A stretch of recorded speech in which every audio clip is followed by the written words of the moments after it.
kasusnya. Pasien data di ruang rawat inap. Yang pertama, identifikasi masalah.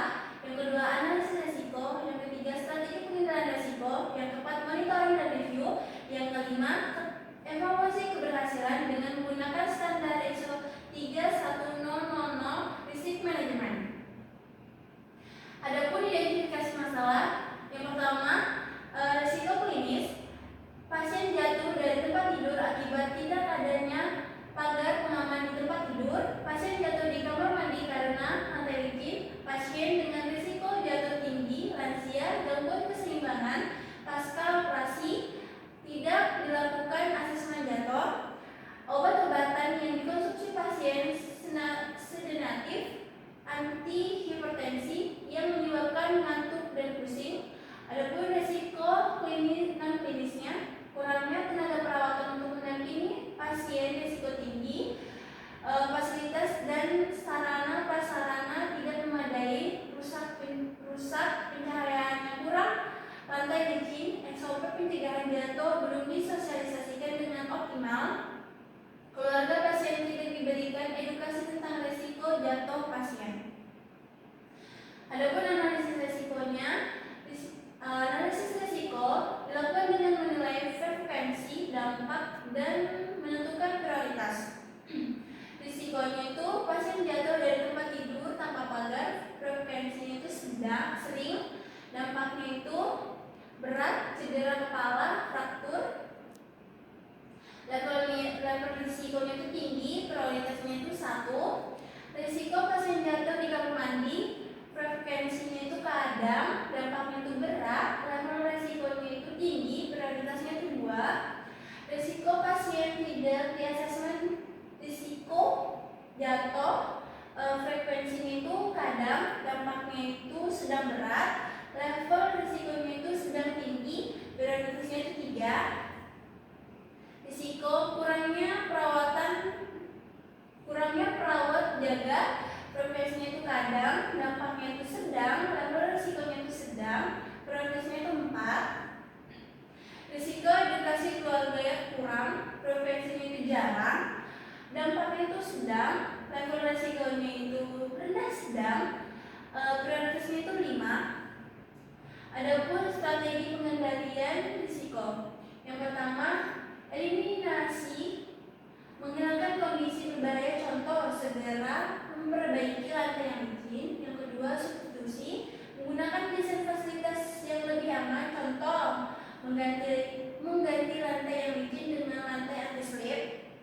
Yang ketiga, rekayasa atau monitoring control, pemasangan pagar di tempat tidur, pemasangan pegangan tangan di kamar mandi dan koridor, pencegahan yang cukup di ruang rawat dan kamar mandi. Yang keempat, administrasi, melakukan asesmen risiko jatuh setiap pasien dengan skala Morsel-Fall Scale atau Hedrick to Fall Risk Model.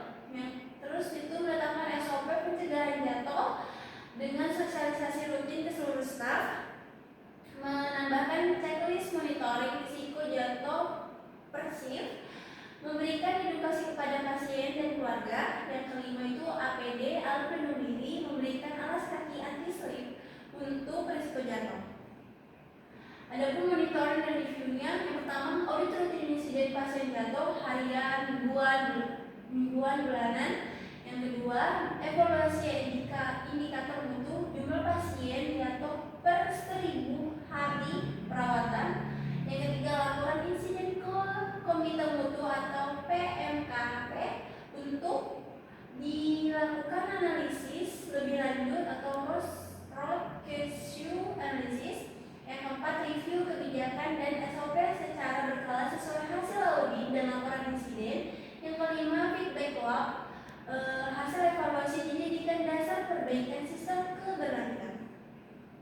Adapun evaluasi keberhasilannya, yang pertama, penurunan angka kejadian pasien lebih dari sama dengan 50% dalam 6 bulan. Yang kedua, kepatuhan staf terhadap asesmen risiko jatuh lebih dari sama dengan 90%. Kepatuhan. Yang ketiga, kepuasan pasien dan keluarga meningkat terkait rasa aman di ruang rawat inap. keempat, tidak ada kejadian jatuh yang menyebabkan cedera serius atau sentinel event. Baik, di sini ada kesimpulannya. Manajemen risiko pasien jatuh di ruang rawat inap berdasarkan standar ISO 3100 menuntut identifikasi, analisis, pengendalian, serta monitoring yang sistematis terhadap risiko klinis dan non-klinis yang terjadi.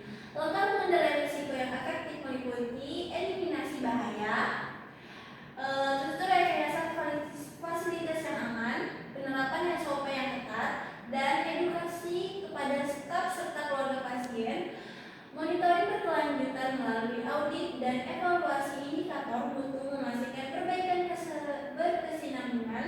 Keberhasilan implementasi manajemen risiko ini dapat diukur melalui penurunan signifikan kejadian jatuh, peningkatan kepatuhan staf dalam asesmen risiko, serta peningkatan rasa aman bagi pasien dan keluarga di ruang rawat inap. Sekian yang dapat saya presentasikan. Wassalamualaikum warahmatullahi wabarakatuh.